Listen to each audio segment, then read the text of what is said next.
Palanding. Uy! Ayun na, checkered. Nauna si Taiwan ngayon. Pasok, pasok. Yan, yan. Pasok, pasok. Please, pasok. Sige, nauna si Taiwan. Ayun yung napanalo na ng mga warrior natin. 4th pulling, 8 pulling, saka 8 pulling. Siya si Idol Madla, nakakahanga, may mga hawak, gandang linyada. Ika'y inspirasyon kung bakit hanggang ngayon ako'y palaging kumakarera. Welcome back mga kalapatids, dito sa Madla Loob TV. For today's video, abangan ulit tayo ng mga warriors natin today. Boy, ito nga pala piso. Nagre-ready ko ng piso ngayon dahil kailangan natin yung piso pang scratch. Ayan, kinuha ko na ng piso si Madla 2. Ito boy sa mating, sa green. Para isang swipe lang na gano'n, tanggal ka agad yung sticker. Pauwi mga ibon natin today, galing ng karera mo kada Tarlac. Kasi sa forecast, pauwi na yon anytime soon. Ito naka-ready na rin yung mga widow birds natin mga kalapatids. Ayan sila nakaano na sila, nag-aabang na. Ayan, abang-abang na yung mga pang widow natin. Si Batman, saka yung si Paasa Girl. Ayan. Dahil half sib ni Boy Paasa yan. Yung mga speed bird natin to. So ngayon, lalabas na ako. Dahil parating na yon. So yung nakaraan, si Kobe nanalo sa pooling. Tama, confirm. Number 8 ba boy? 8-7. Parang number 7 yata or 8. Ganoon. Kasi dumating na rin yung certificate. So bali sa season na to ngayon pala, meron na tayong 4 dapat na certificate. Kaso yung isa, walang certificate parang binibigay doon sa club na yon. Yung isa, yung kay Boy Tigas pa rin dumating. So 3 certificate na doon sa isang club ang nakolekta natin. Kagabi nakuha natin yung premium 300 pesos. Para doon sa number 8 bumaba. Kasi nung nakaraan, 500 doon nakaraan. Ngayon, 300 na lang.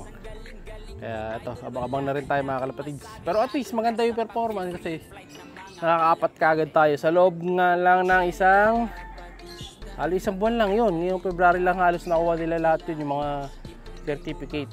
Nalaminate ko na rin. Teka, may kalapate. Diyo, may kalapate na sa may post ya. Kalapate, ano lumusot? Pero hindi pa buwi victory. Ayan natin. Wala. Madaling makita pag sa atin eh. Nakaraan si Kobe na una kaya madali namin nakita eh. Pero pag si Taiwan, madali rin pala makita. Si Kobe pala mas mahirap. Kasi pag si Kobe, palanding na pag nakita natin eh.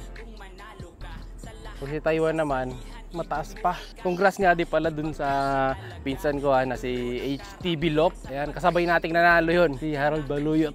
Ayan, yung pinsan ko yun. So, shoutout sa isan. Nakadali na naman niya. Kasunod natin siya. Kung tayo number 7, siya pala yung number 10. Ayan, lahi din ng ibon natin yun. Lahi nila AJ. Halos pamangkin nung sila Kobe Jr. yung ibon niya. Kasi apo-apo na yung kanya eh. Congrats nakadali rin siya 300 din. And then mamaya abangan din ng kabilang club sa naman FTPC naman yon. Doon tayo may 3 certificate na. Bali 5 warriors naman ang ikakalak natin doon sa kabila. Puro Dream Loop. Kaya mamaya doon tayo mag-aabang sa taas. Magandang abangan natin. Dito 2 old loop lang. Kasi kumbaga lang natin to. Side race. Dahil pooling lang muna tayo dito. Kasi yung kabila, wala na sila mid-toss. Puro Friday na loading. 4 laps derby. Maging maganda pa uwi natin to sa kabilang club. Si Puti nga pala, nakuha na nila mga kalapatids ng picture. Eto, yan si Puti. Siga daw yan doon sa club. Kilala na nga siya doon sa sinasakay nating club eh. Sikat si Puti mga kalapatids. Kasi nanggugulpi daw ng mga kalapate doon sa crates. So, sinabi nga lagi kay Madlato, pag nisasakay si Madlato, nanggugulpi daw yung kulay puting kalapate natin. Kaya pala bugbog sarado yung ulo ni Puti. Kaya pala walang balahibo yung ulo ni Puti. Nakikipagtukaan. Wala daw makalapit. Sana maging motivation niya yun sa pag-uwi. Ito na. Yan na. Palanding. Uy! Yan na. Checkered. Nauna si Taiwan ngayon. Pasok. Yan. Pasok. Please, pumasok. Sige. Nauna si Taiwan. Oops. Sticker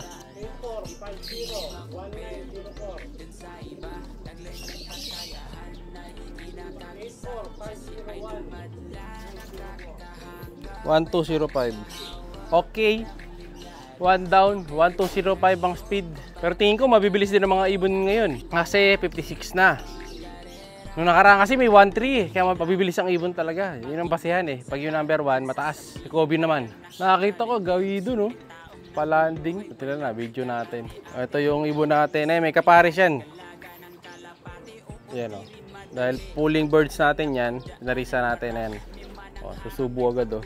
So, ang kapares niya, yung isang speed bird pala. Yan ang napili niya makapares. Ayan o. O, pagdating, labing-labing ka agad o. O, na? Si Kobe, nandiyan na? Yung! Mikot? Wala, hindi sa atin. O, kita nyo ha, pagdating ng kalapati natin, may score agad, 3 points. Check natin muna pala kung pumasok tayo sa rank. Pero mahalaga, makuha yung ibon natin. Pero late na si Kobe ng 2 minuto. 56 kanina, 58 na. Wala nga na si Kobe. At least si Taiwan maganda uwi ng isa nating ibon. Kaya dalawa talaga, tira natin. Dalawa lang din naman eh. Wait lang tayo ng konti pa. Hindi pa lumalabas sa ranking eh. Ito na si Kobe! Pambihira si Kobe, lumulusot sa sa kulungan. Kalak pa natin, sayang. Baka pumasok pa eh. Lumusot bigla doon sa kulungan. Awit yata yung camera ko mga kalapatids. Tumatagilid yung gimbal natin ang awit. Pero sa clocking, check natin. As of now, kapapasok lang na balita mga kalapatids. Magandang balita. Ayan, possible number 2 tayo sa cluster. Kasi may isang letter B sa taas natin, yung baliwag. Yun yung kano natin ka cluster. Pero di pa sure yan kasi baka may lags or baka may pumasok pa na ibang mga kalapati sa top or baka may mag-lock pa. Pero halos last drop na kasi tayo eh. So babalikan natin hanggang mamaya. Ipopost lang natin sa end ng video kung pang ilan talaga tayo. Pero possible number 2. 3 points lang yung lamang nung number 1. Congrats sa mga nakapag-clock. Konting-konti lang diferensya, no? 3 points lang. Segundo lang. Kaso mas malayo kasi kilometer nila. 90 kilometer sila eh. Tayo 60 yung number 1. 90. So, ito yung mga ibon natin. Ito, kakauwi lang mga kalapatid. Kaya hingal pa oh, si Kobe oh. Pero maganda pinakita na itong si Kobe ah. Dahil ang uwi niya kanina, smooth din naman. Nasa 1-1 pa speed niya. Hindi ko alam kung pangilan si Kobe.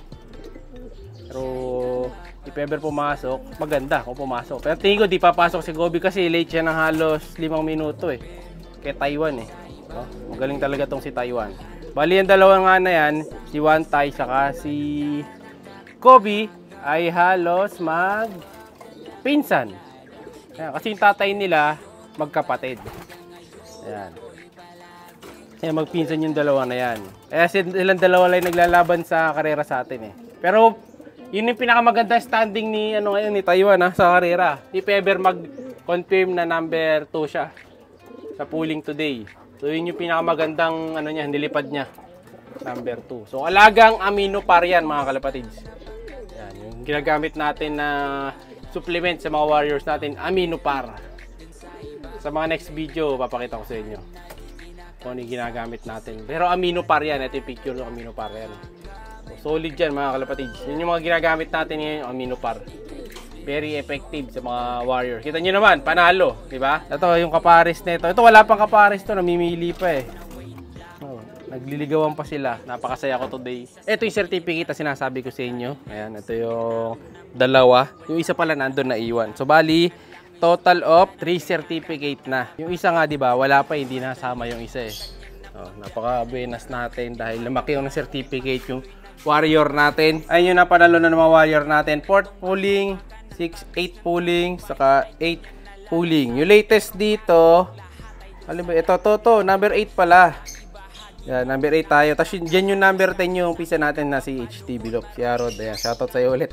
So, ayan, yung mga certificate natin. Ito yung latest. 3 na Sa isang club lang to mga kalapatid. Sa kabilang club, meron na rin tayong isa. Siya'y kalapatistang napakagaling na kinakilala.